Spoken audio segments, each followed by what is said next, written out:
Agriculture, they say, is the future of our economy. In today's video, we are going to spend the day with this hardworking Nigerian farmer who started his fish farm with just 5,000 naira, and today he is made.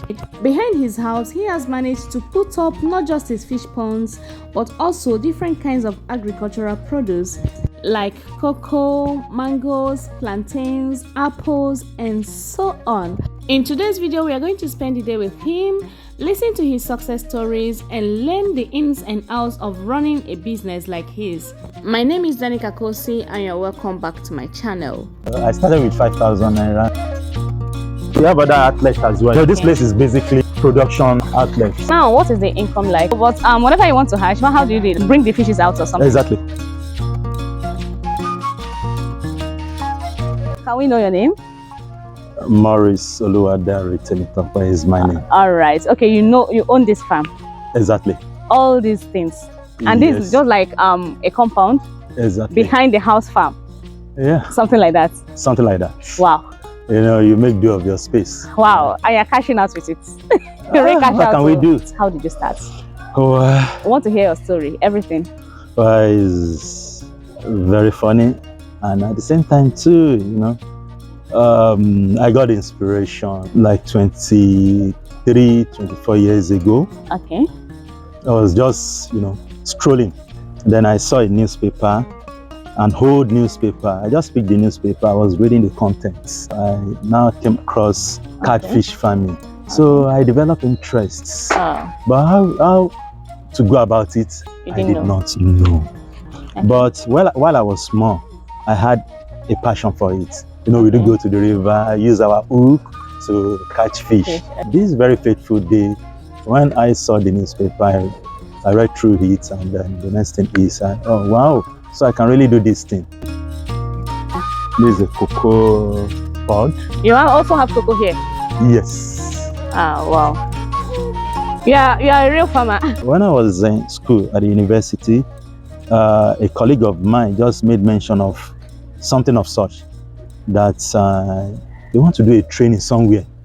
I said I will wish to attend the training, in which I attended the training, just one day training. Okay. But I couldn't get the whole picture of what I needed, right? While at school, I decided to go to the fishery department as well. So sometimes I would take lecture with them. Sometimes, you know, when they are doing practicals, I will partake from the practical. Got to a stage, then I said, yeah, this is the time. Okay. I need to start. Immediately I left school, I started working, but then I was working for a purpose. I knew quite all right that this is what interests me. This is what I wanted to do. You were just saving up. Yes, it was year 2020, to be precise, November.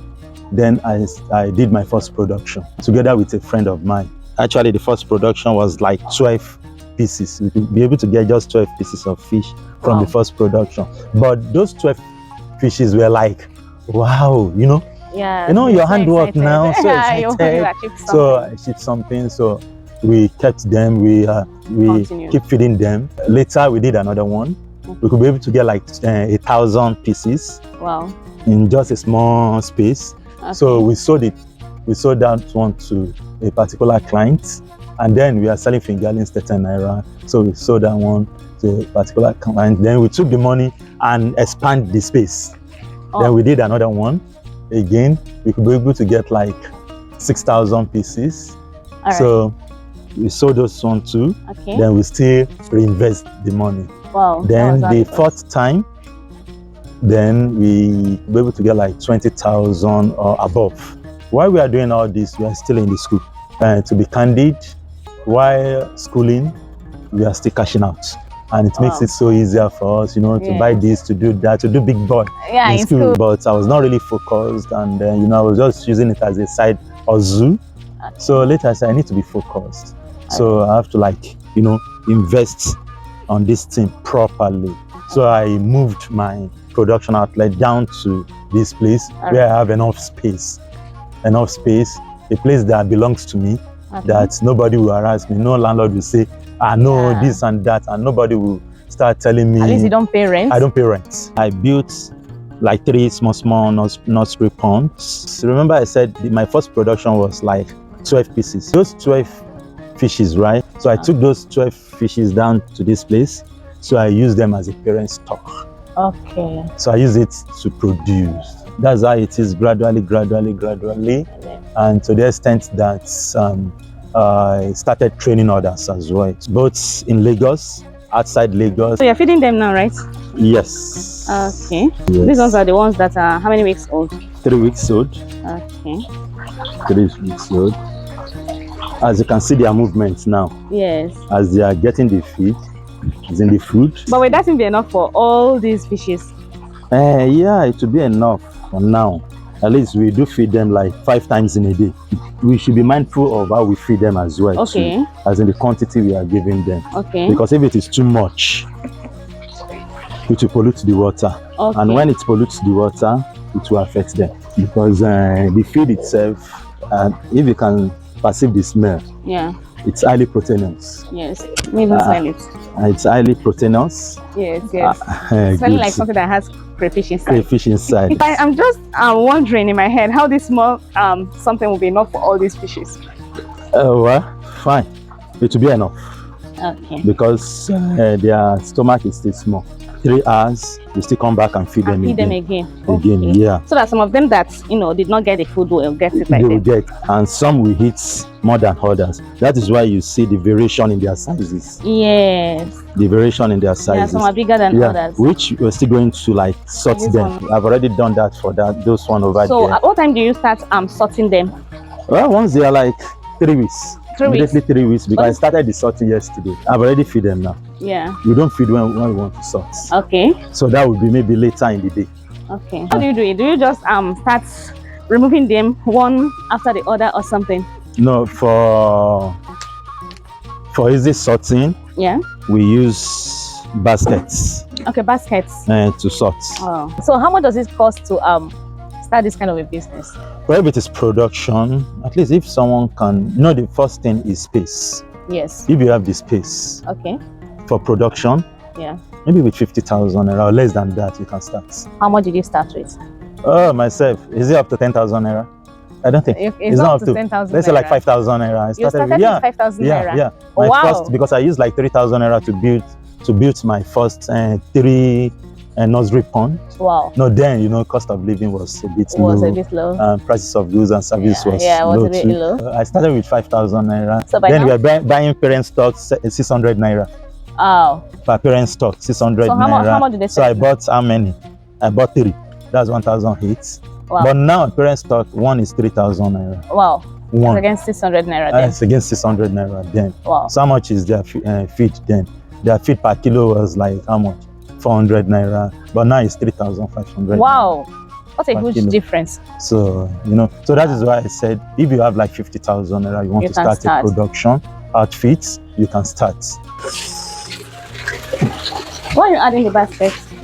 No, because of the way the water is gushing. Okay, because of the fishes, because they are still small. They are still small. Oh. So that it will not affect them. So that means that whenever you are draining, you don't have to wait for the water to drain entirely. No. Yeah, if not, the fishes might die. They might die, one. Okay. And not really that they will die, because these fish are very strong. Okay. Even they can stay on a bare land for like 6 hours. Nothing will happen to them. Oh. In as much as the sun is not out, so they can still stay. But the reason why we normally leave some water is, this is the new water coming in. Okay. And water has different components. All right. The pH, the iron content in the water, the nitrates. Okay. Sometimes all those components might not be suitable for them. Okay. But because of their water, the initial one, we mix with those ones, and then we can make it to be like comfortable for them. All then the environment will be suitable for them.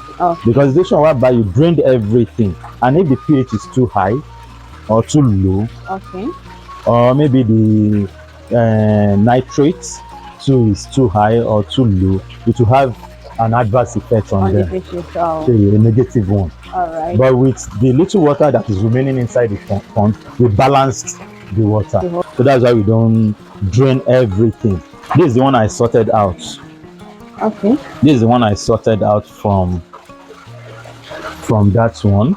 If I did not remove them, then they will be feeding on the small ones. Okay, That is their nature. Oh, they are carnivorous in nature. nature. So if they don't have food, they eat the small ones. Even if they have food, it is their nature. Okay. So they will still cannibalize. And if you want to get 100% or let's say 90% of your production, sorting is very important. It's very important. So how often should one sort?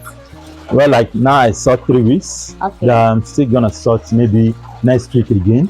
Okay. So I'll be doing the sorting and sorting and sorting until it's go to the final destination. Okay. As it is now, look at this one, this particular one. All right. Look at it, and this particular one. Okay. They are same age. They are 7 weeks. Yeah. And if you look at this very one, their sizes, are they the same? It's not the same thing. This and this are the same age. They are the same age. Wow. Same father, same mother. You can see the variation in sizes. So and you see that we've done the sorting. Okay. We've done the sorting, and we still have some over there that are even smaller than these ones. Oh. Okay. So when you drain the water, you use baskets. Then you handpick the bigger ones. No, I don't handpick. I bring them out. Yes. Right.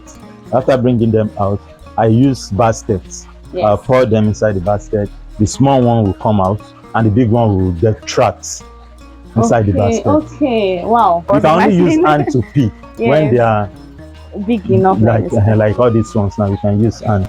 And at the same time too, we can still use some basket that has big hole.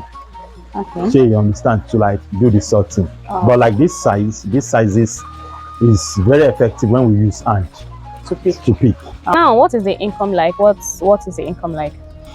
Well, to be candid, all things being equal, if you could be able to produce and have a reasonable number of fingerlings, then you might get millions from it. Wow. You might get, depending on the number of fishes you produce. Wow. So it is a very lucrative business. Very lucrative business. Wow. Very lucrative business. Only that there are some challenges that we face. Wow. Like, we need water. Water is their life. And to get water is what? We need power. Okay, electricity. Wow. And electricity in this country is nothing to write home about. That's number one. If you want to go for the alternative, you have to use generator. Okay. And fuel is... So do you know how many fishes are here right now? I have about 40,000 here. About 40,000 fishes here? Yes. Wow. Yes, 40,000. I was wondering if you just wait till they grow before you know how many fishes you have, like the exact figure. Yeah, that is when we count. Okay, when you count. But now you can based on experience. Okay, all right. Based on experience. Okay. And in one production, just one production, together with that one, that would be amount to like 120,000 pieces. Just one production. Wow. One fish. That's one female, one male. All right. Go back to all of them. To all of them. Like these particular ones now, the one I'm changing their water now. Yes. It's that's about 80,000 pieces in one production. Okay. So like how many fishes in total do you have in this fish farm currently? In total? Yes. In this particular one. Let's say like 130,000 pieces, if not more than that. But you still have another fish farm? Yeah, we have other outlets as well too. Okay. This place is basically production outlet. Okay, you said you train people, right? Yeah, okay, sure. So you can train let's say someone watching this video now, of course, that is interested in learning how to. Of course, the most important thing is interest. Okay. You see, whatever things you are doing, interest comes first. All right. And you also supply? Yeah, sure. Wow. Sure, I supply to the east, to the north. I also heard that you smoke fish. Exactly. We smoke and we packaged. You're packaged too. Yeah. We smoke. So that means you can also deliver outside Lagos? Outside Nigeria. Outside Nigeria even? Yeah. Wow. Yeah. So anyone watching this video now that is interested in buying both a smoked one, roasted one, and then grilled one. Even if you want to do any party, maybe be it wedding, and you can deliver in large quantities. Yes, we can deliver in large. So how do they contact you? Yeah, I can drop my contacts. Your phone number. Yeah, exactly. You can call it now so that I will just write it on the screen for them. It's 070 okay 33 okay 40 all right 96 all right 84. Okay, so they can reach you through that phone number. So sometimes do you lose fishes like after production? Yes, sure. Some of them die? Yeah, sure. Sometimes we do. Sometimes everything might go. Everything might just die? Everything might just die. You know, it's production. It is 50-50. Oh. It is 50. This is God's work. Wow. We are just trying. Wow. Sure, you get it. So it might be as a result of the water parameter. Okay. One, or maybe the parent stock.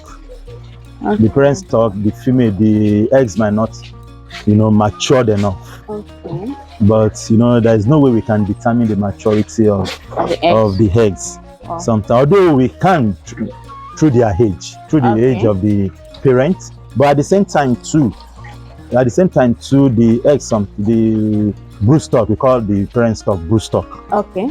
So the broodstock at times will shed their eggs and they will recuperate. Okay. So in the process of recuperating, maybe that is when we peak. Wow. But those eggs might not matured enough. Okay. So when we now use it, sometimes under 1 week, everything will die. Then 2 weeks, sometimes the second, the third day, because they will not be able to stand the test of time. Okay, they will just die. They will just die. And sometimes too might be as a result of maybe mismanagement. All right. Okay. You didn't change the water on time. They will just die off. They will just die off. Oh. Okay, that's why the other time when I was feeding them, you asked the question that will this feed be enough for them? Yes. What did I say? I say no, because you don't need to give them too much. Okay. Because when you give them too much, what will happen? The water might be contaminated. It will be contaminated. Like at what stage, does the fishes get to? That's for you to know that this one is now my own. At this, let's say like 3 weeks. Exactly 3 weeks. Okay. Exactly 3 weeks. Like all these ones, now if you see them, they are very agile. Yeah. Very, very agile. Because at 2-3 weeks, that is when they develop some certain feature. Okay. Like the gills, their filaments, they developed it at that stage. Okay. And during that stage, any small thing, either any mistake, bacteria or anything that attack that opening at this tender stage, so die. They are gone. Wow. They are gone. This must be a very difficult something very to handle. Difficult. That is why we change the water every day. Okay, getting here this morning, the water, is it dirty? No. Clean. It's very clean. And water is coming in constantly. Yes. Do you understand? So because we just have to, and this is a captive pond. You know what we mean by a captive pond? No. It's like we are caging them. Okay. Unlike in the wild. The other one? In the wild, the stream or the river, the ocean, the sea. The water is flowing. They are just free to go anyway. Exactly. Okay. So we still have to give them that same condition. Okay. By making sure that their water is always clean. For how long have you been doing this? 22 years. Wow. So you've been doing this for 22 years? Yeah, like year 2000. I started year 2000. Wow. Yeah, 22 years. Yeah, exactly. Okay, let's say someone wants to come in person. How does a person get to your fish pond? I mean, the outlets that you sell. That I sell. Yes. And they will have to call me. They'll have to call you then. When they call me, then you bring if they want to come, fine. Okay. And if they want us to we build this stuff, then we can still build. Okay, they will have to call you, then you can now direct them. Yeah. What's that stone that you put inside that thing for? The stone? Yeah. It's just to hold the basket. Okay, and what is the basket for? So that when this basket has a net. Okay. So that they will not escape. Okay. They will not escape. Escape to where? When we put the hose now. Okay. So then they will follow the. Yeah, they might follow the. They will follow the pressure of the water. One already entered the basket. Can you see it? Now I'll remove it. Okay. Yes, this is where I drain my water. Okay. So, but inside here, we have some fishes are here. Okay. They are here. So you're using this as a bait to bring them out? Exactly. Wow. They might decide to come out, they might decide not to. Sometimes. I saw one. I just saw one now. Look at it. Oh my God, can you see it? Yeah. It's big. Very big fish. The one you are seeing, they are not really big. It's like How many fishes do you have in here? Like 50 pieces. 50? Yeah. In here, both male and female? No, female alone. But whatever you want to hatch, how do you do it? Like you bring the fishes out or something? Exactly. You just pick.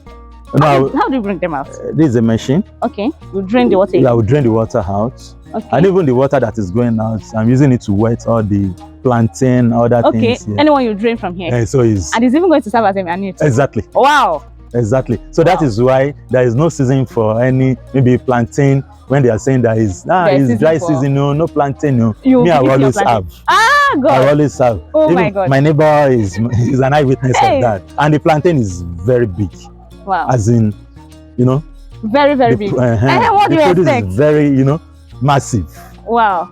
So you get it, and in one stack like that, I might have like 70 plus. Wow. Because they are taking, you know, I can just imagine. Fertilized water. Wow. So all these things, like even is it grape? I saw grape when we're coming in. Grape there. Grape. Apple. You have apple. You have orange. What kind of apple is that? All this normal. Local apple. Semi-local apple. But is it in season now? No. Because I wanted to see it. This is mango. This is mango tree. All these ones, they have season. They have season. Yes. They have season. And this is coconut. Whether they have water. And this is coconut. Okay, coconut. And if you take this coconut, very sweet. That means I have to go with one now. Yes, now I have to go. I have to go. No mature one yet. As you can see now, they are still very green. You're really enjoying life, oh. Myself? Yes, you're enjoying life. Really? Like, see, when I tell you guys that agriculture is the future, you will not understand things. Just look at him. He's just busy enjoying his life. Really? Yes, always eating. You have food every time. I want you to advise my viewers, okay? Yeah. Because some of them are young, some of them are actually aged. So yeah, just advise them. What advice do you have for young people out there, young Nigerians, young Africans? Well, the advice I have for them is, you know, this is agriculture. Yeah. And when we are talking about agriculture, we are talking about food production. Yeah. If every other profession stopped today, food we must eat. Yes, we must eat. And the experience we had about 2 years ago during the lockdown, it affected both the rich and the poor. People are craving for what to eat. Yeah. When they heard that they are sharing food elsewhere, see the way at which people rushed to get the food. So which means that there is a big hole that needs to, you know, fill. Yes. In terms of food production. Yeah. And most especially this fishery of a thing. The amount of fish the government are importing every year, tons per tons, is more than the one we are producing. Wow. Which means that there's still a space for everybody. Yes, like gap, yeah. And the importance of fish compared to meat, all of us we know it. Most especially for the old people, for the young, and as well as the old. My advice is we don't need to wait for the government, before you can make things for yourself. Think about what you can do for yourself and what you can do for the people in general. And agriculture is one of them. The market is wide, it is not monopolized. Yeah. So you can come in and then you make your way. If it is possible, if the government can even incorporate it to the curriculum. Yes. As in secondary school, maybe from SS1. So by the time these pupils get out of the school, they have something to, like, you know, fall back at. Instead of like everything is white collar job, everything is government. Some of these businesses even pay more than they do. They do. And this time around you have your time, you can determine what to do, and then, you know, and you have rest of mind sometimes. But the only thing there is, if the government can provide an enabling environment, it will be so good as well. Oh, I like how well you are doing for yourself. You know, considering the fact that you started with just little amount of money, and just look at just in your backyard without even stressing yourself. You know, a lot of people used to think that farming is or agriculture is all about going to the farm and cultivating, weeding, cropping, and all. That's not just the only aspect. And we really need to let people know that as well. Okay, and I hope this video inspires someone out there to start up something for him or herself. Yeah, thank you very much for your time. Right? Yeah, thank you. You're welcome. Thank you. I really appreciate it. Impossibility is in the dictionary of a fool. Everything is possible when you are focused and determined. I do hope you guys enjoyed this video. Please give it a thumbs up. Do not forget to subscribe to the channel. I do hope you learned one or two things. Okay, so this is just me signing out. I'll see you all in my next video. Okay, bye. I love you guys.